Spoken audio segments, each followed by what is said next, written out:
Olá pessoal, eu sou o professor Leonel Barbosa e nós vamos estudar nessa aula replicação do DNA, também chamada de autoduplicação ou duplicação do DNA. Então esse é um fenômeno, né, ou um processo fundamental, né, ele permite a duplicação aí do material genético para que a célula possa então entrar em divisão.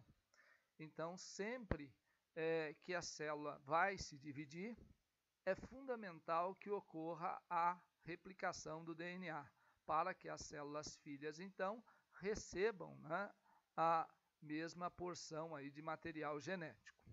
Tá?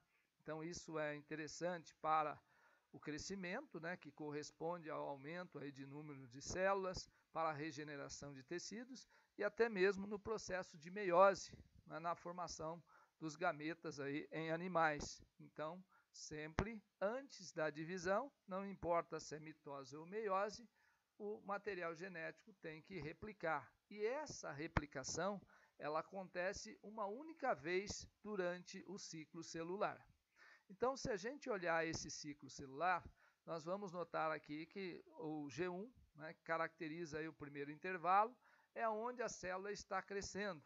Ela está em intensa atividade metabólica, está ocorrendo aí processo de transcrição e tradução, né, está aumentando o volume do citoplasma. A fase S, esse S vem de síntese. Síntese do quê? Do DNA. Então é aqui que está acontecendo a replicação do material genético. Então aqui para tudo, para a transcrição, né, para a tradução, e o material genético vai realizar então a sua replicação. Na G2, o material genético já está replicado, né, já aconteceu, e faltam os detalhes aí para que a célula possa entrar em divisão. Então, nós chamamos de G2. Bom, a replicação ela é considerada semiconservativa. Por que ela é considerada semiconservativa? Vamos analisar esse desenho que mostra esse mecanismo. Então, nós temos inicialmente aqui uma molécula de DNA, né, formada por duas fitas que está representada aí nessa cor azul. Se a gente olhar nessa imagem de baixo, nós temos 3 pontos que o autor chama de origem de replicação. Então, essas regiões são regiões por onde vai ocorrer a entrada de um complexo de enzimas que vai permitir essa replicação. Então, é o início da replicação, por isso que nós chamamos de origem de replicação. Tá? Então, aqui você tem um conjunto de enzimas que segue para a direita, outro conjunto que segue para a esquerda, aí, formando, então, novas fitas aqui de DNA. Então, em cada origem de replicação, forma o que nós chamamos uma bolha. Então, isso aqui é uma bolha de replicação. E essa parte que vai para a direita, né, chama-se forquilha. Então, nós temos aqui, né, uma forquilha. Nesse desenho abaixo está mais fácil para a gente analisar. Tá? Então, essa replicação, né, ela acontece para os dois lados, então a gente chama de bidirecional. Tá? Então, replicação bidirecional. Bom, observando aqui embaixo esse processo, nós vamos notar que são duas moléculas de DNA, né? Uma delas apresenta uma fita azul, que é igual à antiga que estava lá em cima, que serviu de molde, e a outra em lilás aqui, ó, que corresponde à fita nova. Então, essa molécula de DNA que se formou aqui, ó, ela está apresentando uma das fitas que serviu de molde, vamos usar o termo fita velha, e uma fita nova. E aqui embaixo a mesma coisa. Então, uma fita nova e uma fita velha. Por essa razão, então essa replicação é denominada de semiconservativa, porque ela sempre vai, né, manter uma fita original e uma complementar nova que se forma durante o processo de replicação. Agora, vocês podem notar o seguinte, que a replicação ela acontece simultaneamente ela inicia, né, simultaneamente em diferentes pontos, né? Então eu não tenho só uma origem de replicação, eu tenho várias origens, centenas de origens de replicação. Por quê? Porque a nossa molécula de DNA é muito longa, então tem por volta aí de mais ou menos o genoma humano 3 bilhões de nucleotídeos, né?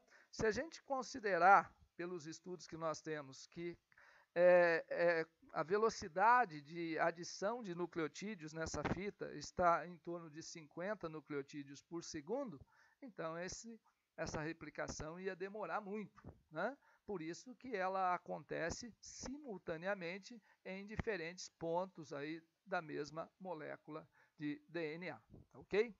Bom, nesse processo de replicação, nós temos diversas enzimas, complexos proteicos que participam desse processo.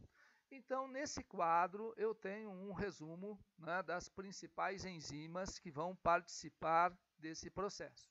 Então, a helicase, né, que ela faz? Ela abre a dupla hélice. Então, ela quebra aquelas ligações de hidrogênio que mantém as duas fitas unidas. Então, a helicase vai romper essas ligações, abrindo, então, a forquilha de replicação. A DNA-girase, ela desenrola a fita, né? Ela impede que a fita retorne novamente a se ligar. Então, a DNA-girase, ela atua junto com a helicase, impedindo, né, que volte a se enrolar novamente. A primase, ela é responsável pela síntese de um fragmento, de um pequeno trecho de RNA, para que a DNA polimerase possa, então, iniciar o processo de adição de nucleotídeos à fita nova. Então, nós precisamos aí dessa primase, então ela precisa sintetizar um pequeno trecho, né? E esse pequeno trecho a gente chama de primer. Então, a primase, ela faz, né, ela sintetiza um pedacinho de RNA. A DNA polimerase 3, ela é responsável pela adição de novos nucleotídeos, né, para a formação da fita nova. E essa adição, ela sempre acontece na extremidade 3. Então, por essa razão, a fita nova, ela sempre vai crescer no sentido do 5 para o 3', né? A DNA polimerase 1, ela remove o primer, tá, de RNA, né, que aparece no início e também entre os fragmentos de Okazaki. Então, ela remove esse RNA e preenche aí, adicionando nucleotídeos nesse espaço, tá? Então, ela faz a substituição aí dos primers. A DNA ligase, ela vai, né, fazer a ligação desses, no caso, nucleotídeos, né, que foram adicionados nos locais aí dos primers. Então, a DNA ligase, ela faz justamente essa ligação, tá? Então, esse é um conjunto de enzimas que participa de todo o processo aí da replicação. Então, vamos dar uma olhadinha, né, uma visão química aí de como acontece isso. Bom, gente, eu disse a vocês que a fita nova, ela sempre cresce na direção do 5 para o 3'. Como o DNA, né, ele é antiparalelo, ou seja, ele apresenta, então, né, uma fita no sentido do 5 para o 3' e a outra do 3 para o 5'. Então, essa do 3 para o 5' aqui, que está em amarelinha aqui, ó, ela está servindo de molde. Então, é a fita molde. E a outra que vai ser formada, né, seguindo aqui, ó, de cima para baixo, então, essa fita sintetizada, aqui, ó, ela vai se formar do 5 para o 3', tá? Então, aqui é a extremidade 5 e aqui é a extremidade 3. Então, o nucleotídeo que vai ser colocado pela DNA polimerase, ele sempre vai ser adicionado ao carbono 3, aonde está essa hidroxila. Ela não consegue, de forma alguma, adicionar um nucleotídeo novo aqui nesse fosfato. Não tem jeito. Por isso que não começa pela extremidade 5. Ela sempre vai adicionar novos nucleotídeos ao carbono número 3. Esse aqui, ó, que contém a hidroxila. E mais um detalhe. Quando esse nucleotídeo é trazido pela enzima, né, no caso a DNA polimerase, esse nucleotídeo eles têm 2 fosfatos a mais, então é um pirofosfato, né?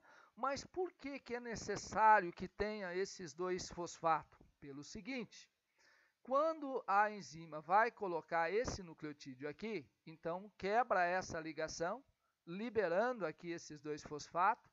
Essa é uma ligação de alta energia, então essa energia é suficiente para que ocorra a ligação aqui desse novo nucleotídeo ao, né, carbono 3 do nucleotídeo anterior.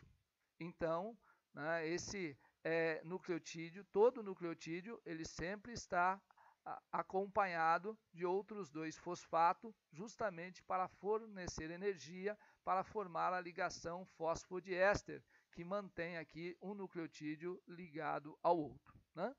E é óbvio que essa DNA polimerase, ela também obedece aí à sequência de bases corretas. Então, sempre adenina com timina, timina com adenina, citosina com guanina, guanina com citosina. Tá?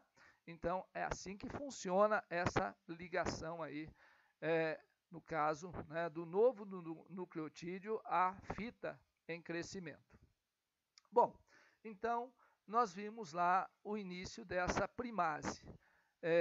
O que acontece, por que é necessário colocar esse primer em todo o início, né, em cada bolha de replicação que se forma, né, a partir daquele momento que a helicase rompeu e a girase desenrolou ali, formando aquela bolha de replicação, em cada forquilha, né, antes da DNA polimerase encaixar, a DNA polimerase é essa rosquinha aqui, ó. Então, antes dela se encaixar, a primase ela faz um primer, um pedacinho de RNA. Bom, o que acontece é que essa DNA polimerase, ela só consegue trabalhar em cima de 2 fitas. Nós estamos falando de uma enzima e ela encaixa então em cima de uma fita dupla. Como foi aberto, então uma está lá em cima, a outra está lá embaixo, ela não consegue, né, se acoplar a essa fita única. Então, por essa razão, a primase ela faz um pedacinho de RNA. Lembrem-se que o RNA é uma fita simples, né? E essa fita de RNA complementa-se à fita molde aí do DNA, e com isso, então, a nossa DNA polimerase consegue se ligar e aí ela inicia a adição de novos nucleotídeos, seguindo aquele padrão, né, chegando com 3 fosfatos e assim por diante, e obedecendo sempre a, né, o AT, CG, GC, TA. Então, sempre o pareamento das bases. Então, ela vai crescendo, ó, no sentido do 5 para o 3' porque cada nucleotídeo vai estar sempre adicionado à hidroxila aqui, ó, do carbono 3, né? Por isso que ela vai crescer nesse sentido. Combinado? Muito bem. Só que tem um detalhe, né? Bem mais complexo. Por quê? Porque uma fita está bonitinha. Então, nós colocamos aqui né? Então, ela está no sentido do 5 para 3'. Aqui essa seta indica o movimento da forquilha. A forquilha é isso aqui. Então, nós estamos direcionando. Vamos para a direita aqui, ó. Esse é o sentido da seta. Bom, o primer já ficou lá para trás, né? A nossa DNA polimerase 3 aqui, ó, ela está alongando sentido da fita 5 para o 3', sem problema nenhum, tá? Formando uma fita contínua. Então, essa fita do 3 para o 5', é chamada de fita líder, né? Então, fita líder, tá? Agora, e essa de baixo? Essa outra azul aqui de baixo, você não pode esquecer que o DNA ele está na posição, né, antiparalela.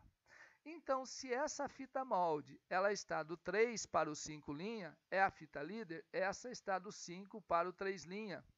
Então, a DNA polimerase não consegue adicionar nucleotídeo ao carbono 5. Você lembra disso, né? 5 tem fosfato, não tem jeito. Então, ela se dobra. Então, nesse caso, ela vai se dobrar e nós vamos ter aí pequenos fragmentos. Então, ela dobra, né? E aí forma um pedacinho. Dobra novamente e forma outro pedacinho. Então, essa fita, que aqui é chamada de fita retardada, tá? Ela demora mais. E a fita nova que se forma, ela é chamada ela forma de maneira descontínua, né? Então, nós temos aqui os fragmentos de Okazaki, tá? Então, vamos dar uma olhadinha nos detalhes. Então, a helicase veio aqui, vai abrindo, né? A girase vai desenrolando, a primase vai botando aqui os primers, aqui tem um primer, né? Essa DNA polimerase aqui, ela é a 3, né? DNA polimerase 3, então ela vai adicionando novos nucleotídeos, até encontrar aqui um outro primer, tá? Aí ela continua daqui para frente. Então, ela enrola, desenrola, enrola, desenrola, tá? Então, por isso que ela é descontínua. Aí, o que vai acontecer com a nossa DNA, no caso, né, a DNA polimerase 1? Então, ela vai substituir justamente esses primers, tá? Então, ela tem a função de substituir esses primers e a DNA ligase, então, vem, né, ela substitui e adiciona aqui novos nucleotídeos, né, de DNA no lugar desses nucleotídeos de RNA. E depois a DNA ligase vem ligando, então, e aí nós vamos ter as duas fitas, né, novas, sempre uma que serviu de molde e a outra que foi recém-sintetizada. Então, é assim que funciona essa replicação aí do nosso material genético. Aqui nós temos uma imagem, né, de microscopia eletrônica mostrando aqui um filamento longo de DNA. Então, aqui nós temos uma bolha de replicação, né, aí mostrando as forquilhas, então seguindo nas duas direções, tá? Esse é o DNA parental. Aqui nós temos já uma região que já houve a replicação, né? Olha, sentido das duas, e aqui uma outra, aqui mostrando a forquilha de replicação, né? E essa parte ela já foi replicada. Então, elas vão, quando elas se encontram, né? Então, aqui já está pronto. Aqui, ó, vai se encontrar com a outra parte lá. E com isso nós vamos ter a replicação de toda a molécula de DNA. Tá? Bom, a replicação, gente, ela pode, né, conter alguns erros. Embora a própria DNA polimerase 3, quando nós vimos lá no início, né, que essa DNA polimerase ela precisa daquele primer para iniciar a replicação, é justamente porque ela volta. Toda vez que ela vai adicionar um novo nucleotídeo, ela volta atrás para conferir se está tudo ok. Tá? Então, se tiver numa fita única, ela não consegue fazer isso. Por isso que tem que ter o primer, que aí ela consegue iniciar. Então, ela, né, já vai corrigindo possíveis erros. Mas, além da própria DNA, né, que é capaz de fazer esse reparo, nós temos outras enzimas que estão associadas ao processo, que não fazem parte desse grupo que eu citei, mas que corrigem determinados erros que caracterizam aí as mutações do DNA. Tá bom? Então, a taxa de mutação ela é relativamente pequena, né? Então, a replicação é extremamente precisa, então aproximadamente aí um erro a cada 1 bilhão de nucleotídeos que é adicionado. Tá? Então, veja que é um processo extremamente eficiente. Tá? Bom, pessoal, então espero que vocês, né, tenham entendido pelo menos aí a maneira como esse DNA se replica. É um assunto bastante complexo, né, e que exige aí uma atenção redobrada. Muito obrigado pela atenção e até a próxima.